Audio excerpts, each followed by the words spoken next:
exploitation and domination of minorities as fait accompli in Kenya, Mr. Speaker. Mr. Speaker, before I move forward, or before I go on with what I wanted to say on the motion, Mr. Speaker, I would like to take this chance first to respond to some of the issues that he has raised in the House a few minutes ago, or his responses, Mr. Speaker. In the first place, his response has come very late in the day to the House, Mr. Speaker. He tabled his response at 4 p.m. in the evening today, Mr. Speaker. And he should have done it either yesterday evening or this morning, Mr. Speaker, so that the House can get enough time to peruse what he has said, Mr. Speaker. Mr. Speaker, one of the grounds that is being accused of Mr. Gachagua for impeachment, Mr. Speaker, is the issue of what he calls shareholding, Mr. Speaker. He has said Kenya is a company with shareholding. But in his response, he comes here and tells the House that he did not mean that. What he meant is that he was talking about political parties, Mr. Speaker, and listed the political parties that have formed coalitions within Kenya Kwanza, Mr. Speaker, including Ford Kenya, ANC, PA, and all other parties that have formed what is called the Kenya Kwanza coalition, Mr. Speaker. Mr. Speaker, I want to contradict what he said by saying that political parties are national in nature. Ford Kenya is a national party.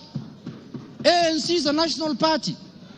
All the political parties that formed a coalition with Kenya Kwanza are political parties that are of national, Mr. Speaker. Mr. Speaker, in this country, under the Constitution, you are not allowed to form a tribal party. You're not allowed to form a religious political party, Mr. Speaker. You are not allowed to form a Mulima political party, Mr. Speaker. That is very clear in the Constitution, Mr. Speaker. And if the Deputy President is not aware of that, I can read out for him, Mr. Speaker. Under Article, Mr. Speaker, 91, every political party shall have national character as prescribed by an act of Parliament, have democratically elected governing body, Mr. Speaker. And it also says in Part 2, a political party shall not be founded on a religious, linguistic, racial, ethnic, gender, or regional basis, Mr. Speaker, or seek to engage in advocacy of hatred, like what he does sometimes, on any such basis, Mr. Speaker. Mr. Speaker, you cannot equate political parties to what the Deputy President has been propagating for the last 2 years in this country, Mr. Speaker. The Deputy President has told Kenyans in no uncertain terms that Kenya is a shareholding company. Order, honorable members. And if you do not vote, for Kenya Kwanza, you do not have any shares, Mr. Speaker. Order, Yegon, and your team. Ngong. Mr. Speaker, members now are excited because they are not happy with the response the Deputy President has given them. Now they want to vote and go home. I know what they are doing.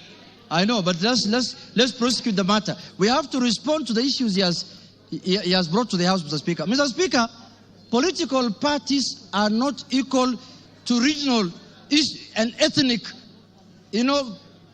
conglomerations that the Deputy President has been advocating for the last 2 years, Mr. Speaker. Mr. Speaker, I want to give him a good example like ODM. ODM has sent the other day 6 experts under the broad-based government, Mr. Speaker. 6 experts. Where are those experts coming from? One is from the coast. Beatrice School is from Turkana. Oparanya is from Western. The Attorney General is from Kisumu.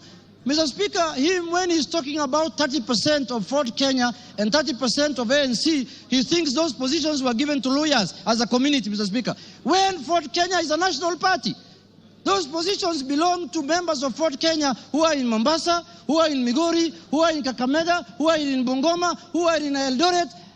Ford Kenya has membership in all the country, has membership, Mr. Speaker. So, Mr. Speaker, that ground is not, he cannot controvert that ground by saying that he was talking about the power sharing within Kenya Kwanza. No, he was talking about ethnic groups, Mr. Speaker. He said this government was formed by 2 ethnic groups, and that's how they're going to share power, Mr. Speaker. So that ground stands, Mr. Speaker, and that ground is impeachable, Mr. Speaker, on the Deputy President. The other issue, Mr. Speaker, I want to respond to that he has raised here, Mr. Speaker, is the issue of national security. He said that the NSIS, Mr. Speaker, can be called out whenever they are out of order, Mr. Speaker. Mr. Speaker, the man Deputy President sits in the National Security Council, Mr. Speaker. He doesn't need to call out any government organ in the streets, Mr. Speaker, like the people who do their things in the street, Mr. Speaker.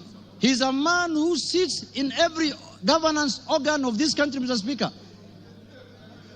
All organs of government, all governing organs are also oversighted by committee of this House, Mr. Speaker. What happens, Mr. Speaker, in this country if every member of parliament goes out there castigating governing bodies and constitutionally created bodies of governance, Mr. Speaker? We are going to have anarchy in this country. Mr. Speaker, I am not convinced that he has answered in any way that question as to why he was castigating bodies like the NSIS and the police out there when he's the Deputy President of the Republic of Kenya.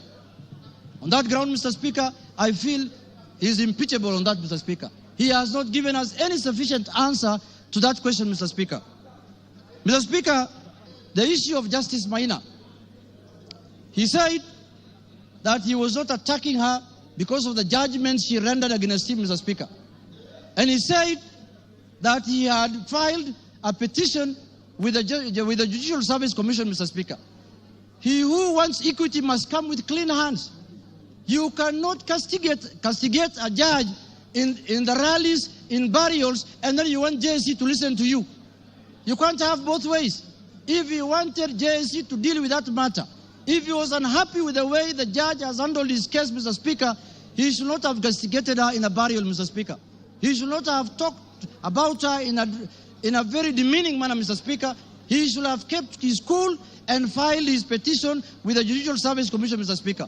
On that account, Mr. Speaker, he has failed the leadership and integrity, Mr. Speaker, under the Integrity Act, Mr. Speaker, and on that account, he's impeachable, Mr. Speaker. My last point, Mr. Speaker, is the issue of the renovation of his house in Karen, or the official residence of the Deputy President Karen, Mr. Speaker. You remember the Deputy President, when he was assuming office, when he was taking oath of office at Kasarani, Mr. Speaker, the way he lectured us, the way he told us that they have inherited empty coffers, Mr. Speaker. There is no money in this country. The former regime has looted and gone with everything, and goes ahead after 2 months to renovate his house, his official residence, with over 100 million, 45 million shillings, Mr. Speaker. Imetoka wapi, Mr. Speaker? Where has that money come from? Where has that money come from? He has not convinced us in any way how that money was spent, how those companies were paid, and on that account, Mr. Speaker, because of misuse of public resources, he is impeachable on that account also, Mr. Speaker. Mr. Speaker, I want to say this. When we gave ourselves the new constitution in 2010, we knew very well that we were coming from an era where we cannot impeach the president, we cannot impeach ministers, we cannot impeach the deputy president. Kenyans gave themselves the new constitution, and they put in there Article 150, knowing very well that one day they will hold their leaders, the president, the deputy president, accountable, Mr. Speaker. And they gave that mandate to this House, Mr. Speaker, and the Senate, Parliament in general, Mr. Speaker. Mr. Speaker, I was shocked under the public participation, people saying that Kufa Makanga, Kufa driver, Mr. Speaker. We cannot allow the driver to die because it is an issue. We are witnessing a situation where the Makanga wants to take the steering by force. And what happens after that? The driver is carrying 55 million Kenyans, Mr. Speaker. We cannot allow the driver to die because 55 million Kenyans are going to die with him. But the Makanga, who is just hanging at the door there of the matatu, can go, Mr. Speaker. If he misbehaves, Mr. Speaker. And, you know, if he's not doing his work properly, Mr. Speaker, the easier one to go first is the Makanga, because the makanga is the one who should be telling the driver what to do. And they're telling us here, kufa makanga, kufa driver. The petition of the driver is not with us in this parliament. The petition we have, the motion we have before us today is the motion of the makanga. And we are going to deal with him perpendicularly and thoroughly, Mr. Speaker, this afternoon. Mr. Speaker, I want to tell the House that us, the people of the minority, the Azimio people, Mr. Speaker, we have lived like orphans in this country for the last 2 years. Why do I say so? Mr. Speaker, we are taxpayers. Some of the places that contribute to the highest taxes in this country are areas that are dominated by Azimio people. And then somebody comes here and tells me, you are not a shareholder, you're not going to get services, you're not going to get development. What the hell is that? What the hell is that? Does the taxes that are paid by the Azimio people count for nothing, Mr. Speaker? And it is coming from the high office. The high office of the Deputy President of the Republic of Kenya, Mr. Speaker. Mr. Speaker, this is the time we are going to correct this thing so that it never happens again. So that we don't have another Deputy President who comes later. Because when we impeach this one, another one is going to be appointed. This is a lesson to the next one. That if you misbehave, we will just take you through this Goleta, Mr. Speaker. Mr. Speaker, I want to conclude by saying this. Let us not pastoralize offices. We don't have any ill will. We don't have any bad faith. We don't have anything that we are holding against the persona of Geoffrey Rigathi Gachagua, Mr. Speaker. We are dealing with the office of the Deputy President currently occupied by one Geoffrey Rigathi Gachagua, Mr. Speaker. The office holder. And let us not personalize. The office does not belong to him, does not belong to anybody. This is a constitutional office, and the Constitution has prescribed how to deal with you when you misbehave in that office, Mr. Speaker. So, Mr. Speaker, for Kenya to become cohesive, Rigathi must do what? Rigathi must? For Kenya to become cohesive.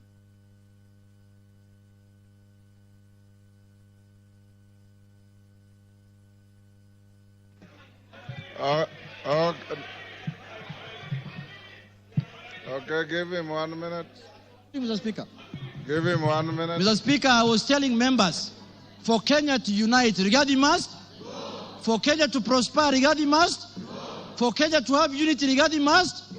For shareholding to end in Kenya, Rigathi must. For us to have a peaceful country, Rigathi must.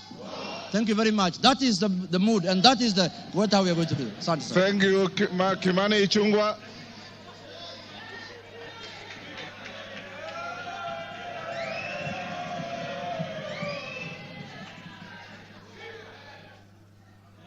Honorable Speaker, thank you for this opportunity. Honorable Speaker, when the Honorable Ekomas Mutuse, the member for Kibwezi West, approached me with the impeachment motion, Honorable Speaker, I took some time not just to go through the grounds that he had stipulated for the impeachment of the Deputy President, but also to reflect on what Honorable Mutuse was asking me, not just as a member of Parliament for Kikuyu and leader of majority party in this House to do, but also took time to reflect and ask the Almighty God to guide me and give me wisdom to do the right thing. Honorable Speaker, I pray to God that the Almighty God may give me wisdom to do that which is right. And not just what is right, Honorable Speaker, but also what is just. Just to the outgoing Deputy President of the Republic of Kenya, but also just, more importantly, just to the people of Kenya who turned out in their numbers in 2022 to vote in a government that they believed would create cohesion and unity and offer them opportunities to excel and prosper as a people. Honorable Speaker, as I prayed for wisdom, I was also conscious that what is right is not always easy. And what is right is not always popular. And being a son of the mountain, representing people of the Mount Kenya region, Honorable Speaker, it was clear to me that what may be popular today may not be right. And that is why I asked God to give me the wisdom to do that what is right, Honorable Speaker. And I am here today to do what is right for the people of Kenya. I am here to do what is right, not just for the people of Mount Kenya. I am here to do what is right for the greater good of the Republic of Kenya, Honorable Speaker. And that is why I rise to support this impeachment motion, Honorable Speaker. Honorable Speaker, having listened to Honorable Mutuse and all the grounds, and having looked at the Constitution, Honorable Speaker, and I would beg for us to look at Article 150 on the removal of a deputy president, the reasons as to why you may remove a deputy president from office. The first one is on the ground of physical or mental incapacity to perform the functions of that office. We have no capacity to determine the physical and mental capacity of the deputy president, Rigathi Gachagua. But on impeachment as a second ground, the first ground is on the ground of a gross violation of a provision of this Constitution or any other law. The question that begs is whether one Rigathi Geoffrey Gachagua has contravened or has grossly violated one provision of our Constitution. And I think the Honorable Ekomas Mutuse was able to demonstrate this morning that Rigathi Gachagua has violated not one, but over 8 provisions of our Constitution, which I agree with the Honorable Mutuse. And for that reason, Rigathi Gachagua ought and must be impeached today. The second ground, Honorable Speaker, is where there are serious reasons. And Senior Counsel Otiende Amolo went to great length this morning to explain what serious, when you believe there are serious reasons that the Deputy President has committed a crime under national or international law. Honorable Speaker, behind the veneer of humility that you have seen here this evening, behind the veneer of humility that Kenyans saw on national TVs on Sunday, pretending to apologize, is a dark face of violence. Is a dark face, Honorable Speaker, that is a great danger to our nationhood, a great danger to the unity of our republic, Honorable Speaker, a danger to the cohesive existence of our nation as we see it today, Honorable Speaker. On the first ground, Honorable Speaker, on the remark of Serikali ni kampuni, it pains me, Honorable Speaker, as I say, not just as leader of majority, but as a member of parliament of Kikuyu constituency, and also as a son of the mountain, where I come from.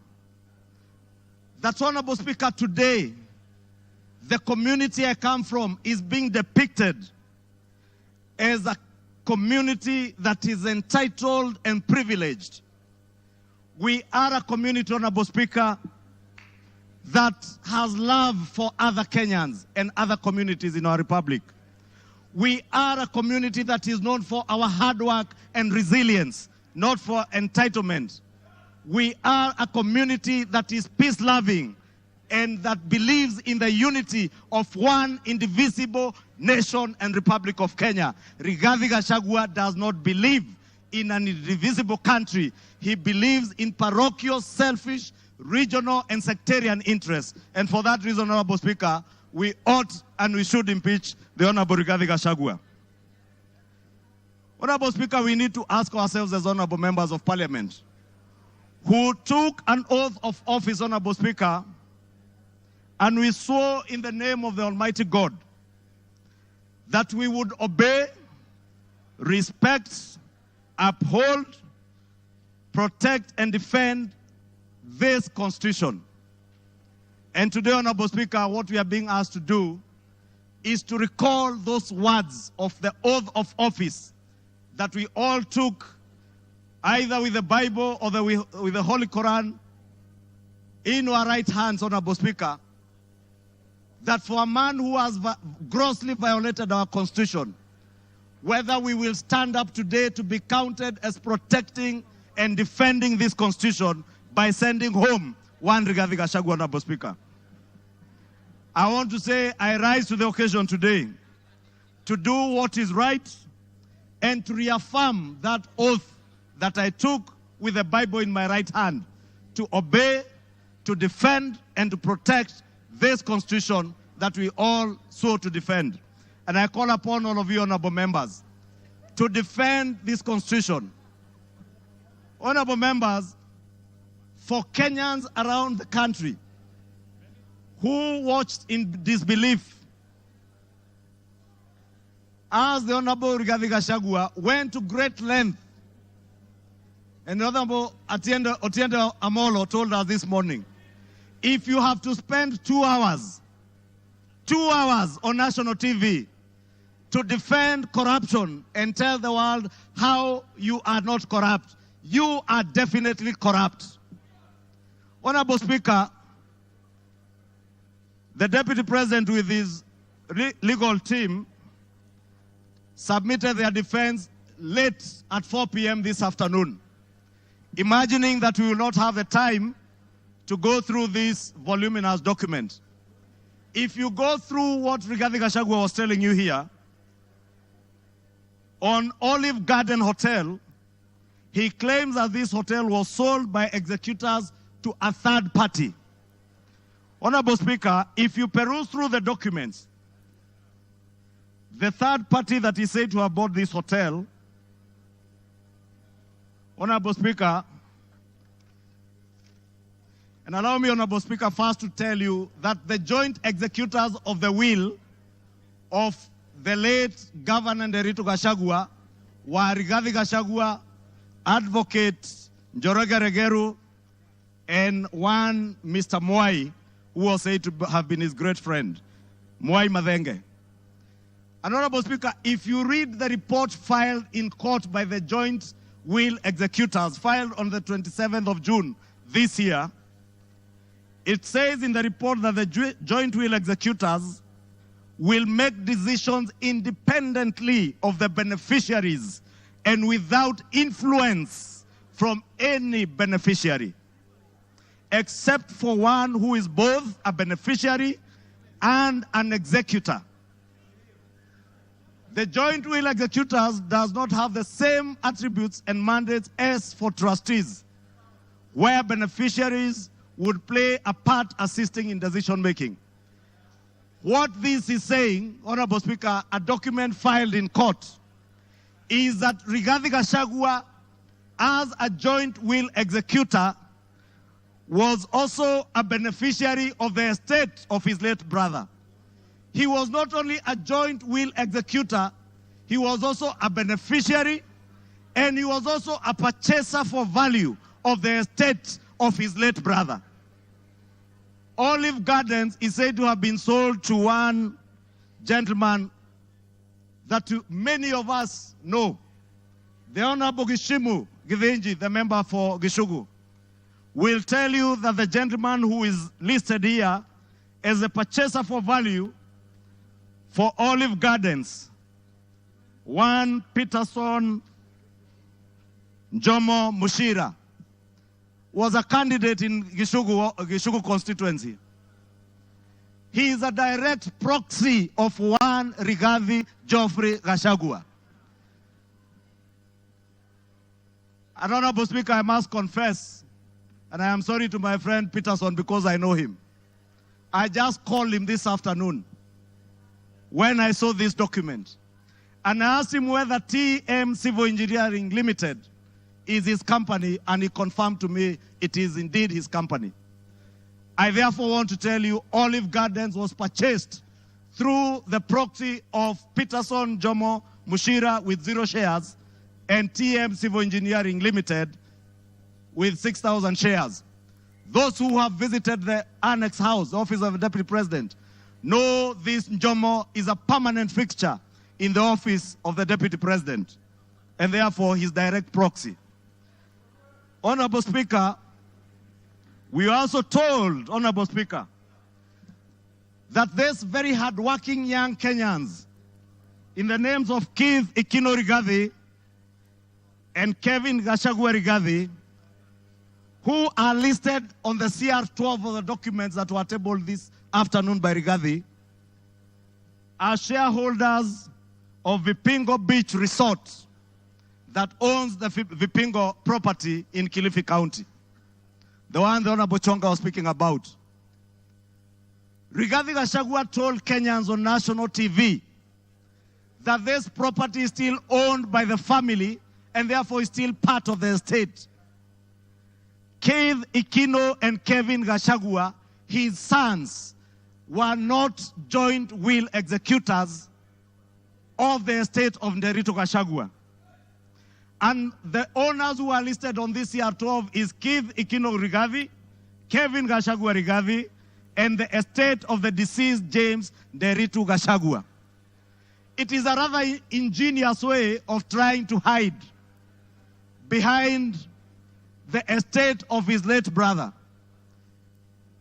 And how shameful, Honorable Speaker, that the Deputy President of the Republic of Kenya would hide behind the veil of the estate of his late brother to disguise what is outright proceeds of crime, because he is a purchaser of this property, and that is why his 2 sons are listed as directors and shareholders of Vipingo Ridge, of Vipingo Beach Resort.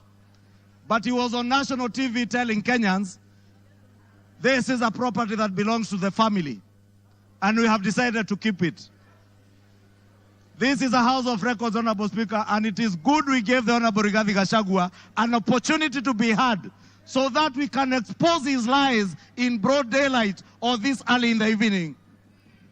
And I want to tell Kenyans and all of you members, save this country from this dark face, Honorable Speaker, honorable members. Save this country, Honorable Speaker. Honorable Speaker, because of time, I know there was alluding, Honorable Speaker, if you look at the time this company, Vipingo Beach Resort, was formed, it was founded on 5th August 2008. I would guess if Keith Gachagua is 31 years old today, at the time this company was registered, he was only 15 years old or 14 years old. He cannot have been listed as a director.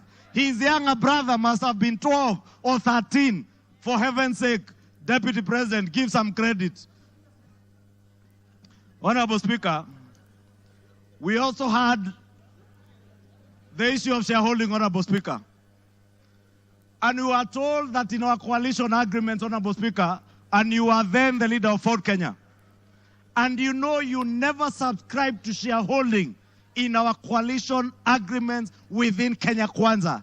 Anybody who subscribed to the Kenya Kwanza coalition was subscribing not to shares, but to an ideology, a shared ideology, not shareholding, as Rigathi Gachagua wants Kenyans to believe.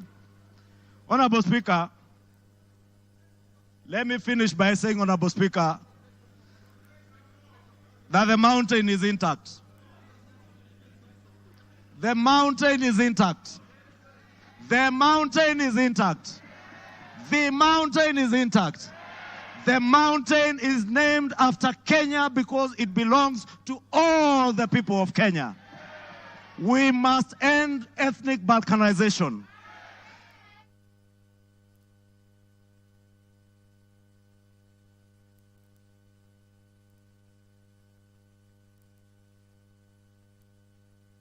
Give him another 2-3 minutes.